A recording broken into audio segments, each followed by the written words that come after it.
Alrighty, welcome to Powerhouse MD. Today we're going to be covering genetics, but just the essentials that are going to be important for STEP. So like usual, we're going to start with a case presentation. Some of these case presentations may not be in the traditional sense, just more trying to get to the point. So a group of geneticists are examining the incidence of Tay-Sachs disease in Ashkenazi Jewish population. They observed that over the century, Tay-Sachs disease has become more prevalent in this population and are trying to observe why. This population of individuals segregated from their group, and throughout the years, more individuals have been diagnosed with Tay-Sachs as very few people moved into this secluded group. What are the geneticists observing? This topic is not covering conditions. This topic is covering a concept before we dive into individual disorders, hence the essential.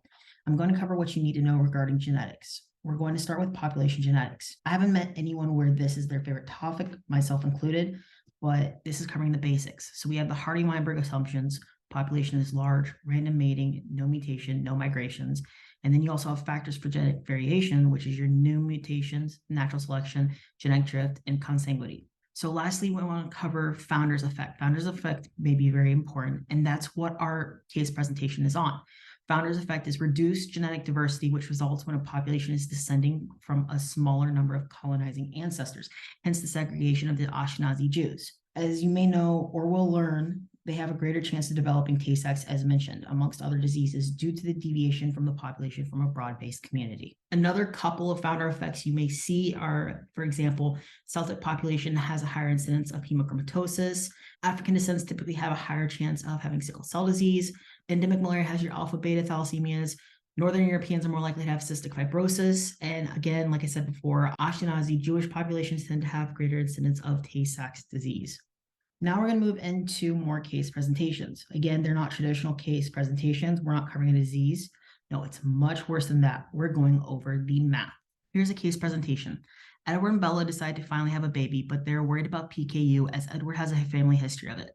Edward's niece is a carrier of the disease. Bella tried to find a history of PKU, but was unsuccessful, so the geneticist found that there is an incident of 1 in 8,100 of PKU in the population. What are the chances their baby will be born with PKU? Now, there's a couple of things you need to know when it comes to this. First, you have to identify if it's autosomal recessive, autosomal dominant, or X-linked recessive. Don't worry about X-linked dominant when it comes to population genetics because usually they have high mortality. So in this case, we're looking at PKU, and as I'll cover down in future videos, PKU is an autosomal recessive disorder. So we're going to be dealing with this equation, I equals Q squared. So this is your typical autosomal recessive equation. So before we go into using the equation, we need to identify important information from the vignette. The biggest thing here is that Edward's niece is a carrier of the disease. We're going to address this one first. So Edward's niece is a carrier of the disease. So we're going to start with the pedigree. So we have Edward, and we're going to give him a sister. The sister's daughter is a carrier. So there is half a chance that she became a carrier because of her mother. So it comes from either the mother or the father. We don't know, but we know that she got the recessive allele from one of her parents. In this case, we're giving a half a chance coming from the mother. So that's why the mother gets 1/2. Now, there's an additional half a chance of Edward being a carrier, because if his sister is in fact a carrier, there is a half a chance that she got it from either the mom or the dad. So there's a possibility there. So that half chance is brought back onto Edward, which is why Edward gets a 1/2. So we know that in this case, because it's 1/2 here and 1/2 here, Edward is going to be 1/4 because you have to multiply the independent events. So that's the first thing you need to notice in this vignette because it gets you Edward's chances. Now, a couple things to know is that if Edward's niece was affected, there'd be half a chance that Edward is a carrier. And it's on the same precedence as what I just draw out, except this case, it's filled in. So his sister is not 1/2, his sister is guaranteed carrier. But she could be a carrier from either the mother or the father. So this 1/2 is still in play, which goes on to Edward's 1/2. So he has 1/2 a chance of being a carrier because his sister is a carrier. So now if his sister was in fact affected, being she has the disease, we're looking at Edward being 2/3. And that's on the basis of this. So because the sister is affected, the parents are big A, little a. Filling out the Punnett square, 25% chance that the sister is affected. But we're not worrying about that statistics. We're looking at whether or not he's a carrier. If he's a carrier, you cannot include the recessive outcome, being you can't include the affected outcome. So in this case, we're just looking at these three situations. Now we're looking at the carrier. So 2 out of the 3 are being a carrier. So that gives you 2/3 for that rule. So there's a 2/3 chance if Edward's sister is affected that Edward's is a carrier because of this. So you need to know those 3. In short, basically, if Edward's sister is affected, Edward is 2/3. If Edward's niece is affected, Edward's is 1/2. And if Edward's niece is a carrier of the disease, Edward is 1/4. That is pretty much a gold rule. That's going to happen every single time. So if you don't want to know the mechanism, just know those for fact. But knowing the mechanism helps understand it. It makes it easier to remember. So those are the rules. If sister is affected,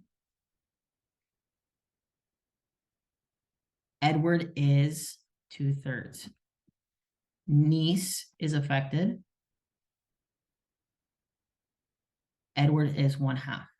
And if niece is a carrier, Edward's is 1/4. So in this case, Edward is 1/4 because niece is a carrier. So that is half of our equation. Now you have the other half of the equation, which is when our autosomal recessive comes into play. So in this case, we have AR equals 1/8100, which equals Q squared. So you have to square root all of it. And in this case, you get 1/90. Now we're looking at the carrier, which means it's heterozygote. So you have to employ the 2PQ. So if Q is less than 5%, P equals 1. So in this case, 1/90 is less than 5%, so P equals 1. So then you just plug it in, 2, 1, 1/90 gets you 1/45. That is the chances of Bella being a carrier, 1/45. So now you have to multiply everything together. But the one thing that's left is figuring out the baby. We're looking if the baby will be born with PKU. So the chances of the baby being is 1/4. That is the general Punnett square I drew here when I said we're looking at the baby equals 1/4. So the baby is majority of the time going to be 1/4. I do have a scenario where the baby may not be 1/4, but we'll get into that.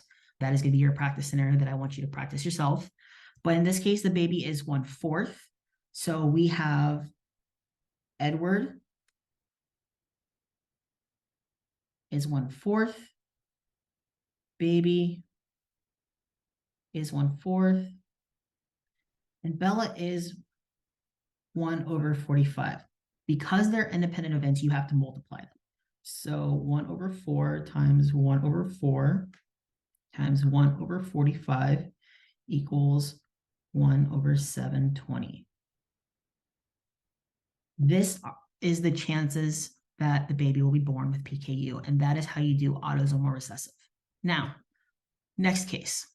Lola was looking forward to having a baby that she decided to go looking for a sperm donor. After the donation, the donor bank called saying that they lost the medical records for several patients after one of them lied on his resume, stating that he suffers from achondroplasia. Fearful that this is a disorder, the baby, Lola was looking forward to, here's our next case. Lola was looking forward to having a baby that she decided to go looking for a sperm donor. After the donation, so here's the case. Lola was looking forward to having a baby that she decided to go looking for a sperm donor.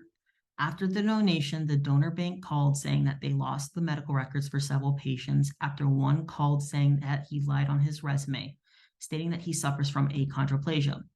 Fearful that this is a disorder her baby could potentially have, she goes to a geneticist to see what her chances are of having a baby with achondroplasia.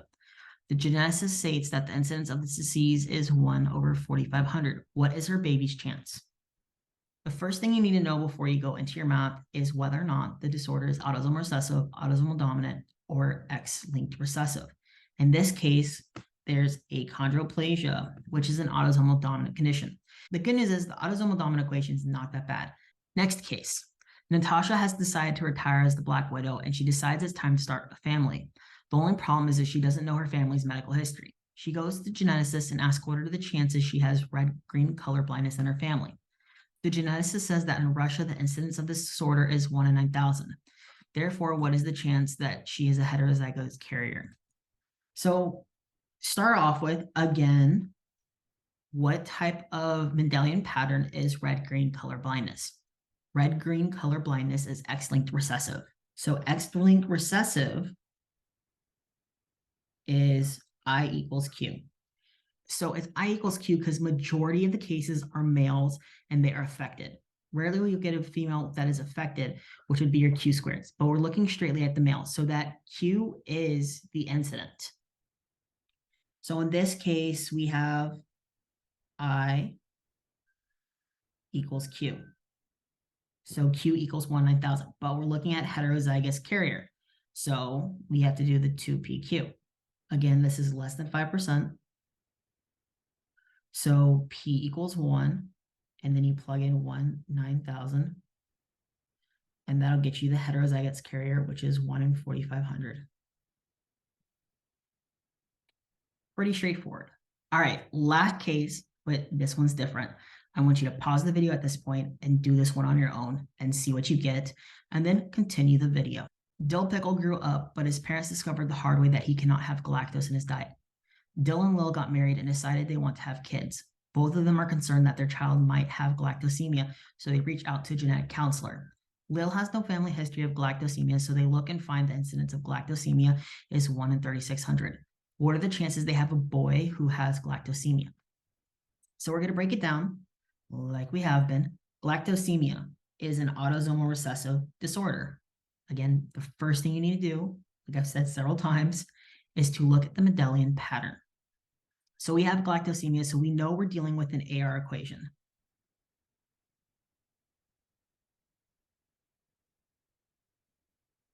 And because Lil has no family history, she's going to be our AR. So that's one component. Now we're looking at the next component, Dill. Dill is affected. So he guarantee has the little a. So Dill becomes 1. And next we're looking at the baby. And we will get into the baby after we do our AR. So AR equals 1 in 3,600, which equals Q squared, square root, 1 over 60. Now, they shouldn't give you a question on step a value where P is greater than 5%, but always double check that P is less than 5%. Make it happen. So 1 over 60 is less than 5%. So P equals 1. So you plug it in, 2, 1, and the new Q of 1 over 60. And you get 1 over 30. So Lil equals 1 over 30. Now the baby, this is where things get interesting. So I put this one here because it is a little challenging, but I find it interesting. So we have the baby, typically 1/4. However, in this case, the baby is not 1/4. So in this case, the baby is going to be, well, let me show you. We have Dill, little a, and then we have Lil, big A, worst case scenario, big A, little a. So you have big A, little a, little a, little a, big A, little a, little a, little a. So 50% chance of developing galactosemia. So the baby is 1/2 if they were asking about a baby in general. We also have a boy. They want a boy. So if you're determining a sex, it's 50% chance it'll be a girl, 50% chance it'll be a boy. So you have to multiply the independent events of him being a boy, which gives you 1/4. So the baby in total is 1/4. So the baby with DIL having galactosemia plus the baby being a boy is going to be 1/4. So it goes back to the standard 1/4, but you're factoring in the boy and you're already factoring in the chance that DIL is affected. So you could have accidentally gone to the right answer because of this, if you forgot to calculate the boy into the equation. So the baby is 1/4. So now just multiply everything together. So you have 1 times 1/4 times 1/30. And you get the chances of the baby having galactosemia is 1/120. So that is all I have for you today. This is your introduction to genetics before we get into the diseases. I covered the populations between the Hardy-Weinberg and the genetic variations, as well as the founder's effect, which is one of the most high-yield concepts. And I also covered the most gruesome aspect of genetics, the math. So please remember, AR is I equals Q squared, AD is I/2, and remember that XR is I equals Q. And you are good to go for that aspect of the exam.